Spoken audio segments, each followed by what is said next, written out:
에스겔 선지자에게도 하늘이 열리고 세 가지의 역사가 일어났습니다. 성경은 이때의 상황을 세 가지로 말씀하고 있습니다. 첫 번째, 하나님께서 이상을 보여주셨습니다. 에스겔 1장 1절 하반절에서 하나님의 이상을 내게 보이시니 라고 말씀하고 있습니다.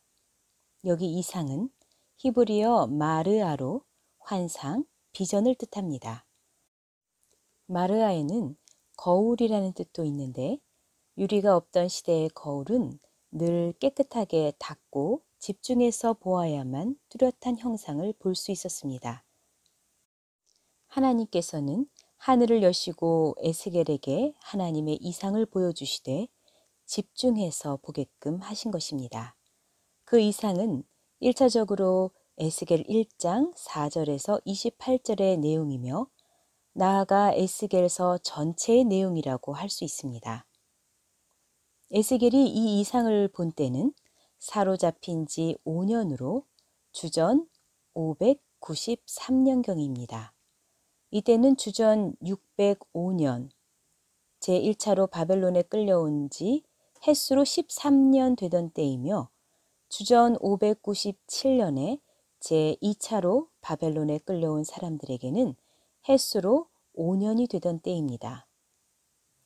바벨론에 포로로 끌려온 이스라엘 백성은 바벨론의 그발강 주변에 거주하면서 대운하 공사에 동원되어 노예처럼 일을 해야 했습니다. 이들은 고역 속에서 하나님께 버림받은 것과 같은 절망에 빠져 있었습니다. 그런데 하나님께서 에스겔을 통해서 새 성전의 이상을 보여주심으로 하나님께서 결코 그들을 완전히 버리지 아니하셨으며 반드시 이스라엘이 회복될 날이 있음을 확실하게 보여주셨습니다. 두 번째, 하나님의 말씀이 특별히 임하였습니다.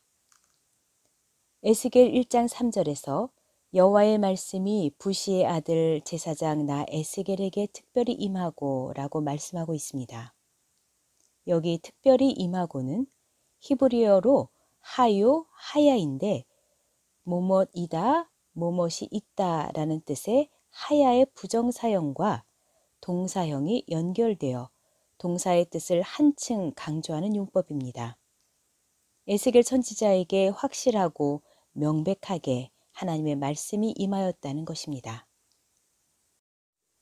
영어 성경 KJV나 NASB에서는 하요하야를 확실히 명백히라고 하는 expressly라고 번역하고 있습니다. 하나님께서는 에스겔 선지자를 주권적으로 택하셔서 그에게 확실하고 강력하게 하나님의 말씀이 임하게 하셨습니다. 하나님께서 에스겔 선지자에게 확실한 말씀을 주신 것은 그로 하여금 받은 말씀을 반드시 전하라는 강력한 권고였습니다. 에스겔 2장 7절에서 그들은 심히 패역한 자라 듣든지 아니 듣든지 너는 내 말로 고할지어다 라고 말씀하고 있으며 에스겔 3장 1절에서 인자야 너는 받는 것을 먹으라 너는 이 두루마리를 먹고 가서 이스라엘 족속에게 고하라 라고 말씀하고 있습니다. 세 번째로 여호와의 권능이 임하였습니다. 에스겔 1장 3절 하반절에서 여호와의 권능이 내 위에 있으니라 라고 말씀하고 있습니다. 여기 권능으로 번역된 단어는 히브리어 야드로 손이라는 뜻입니다. 손은 사람의 의지를 실현시키기 위해 움직이며 힘과 능력을 발휘하므로 권세와 능력을 상징하기도 합니다. 하나님의 손 역시 하나님의 권능을 나타냅니다. 하나님의 강하신 손에는 권세와 능력이 있습니다. 출애굽기 13장 3절에서 여호와께서 그 손의 권능으로 라고 말씀하고 있으며 출애굽기 13장 14절 16절에서도 여호와께서 그 손의 권능으로 라고 말씀하고 있습니다.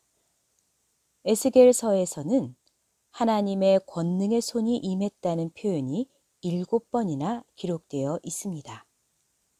하나님께서는 에스겔 선지자에게 권능의 손으로 임하신 것은 지금은 이스라엘 백성이 바벨론의 포로로 끌려와 있지만 장차 반드시 해방될 것을 보여주신 것입니다.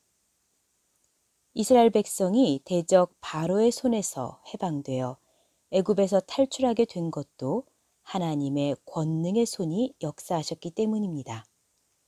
출애굽기 13장 16절에서 여호와께서 그 손의 권능으로 우리를 애굽에서 인도하여 내셨음이니라 라고 말씀하고 있으며 출애굽기 32장 11절에서도 그 큰 권능과 강한 손으로 애굽 땅에서 인도하여 내신 주의 백성이라고 말씀하고 있습니다.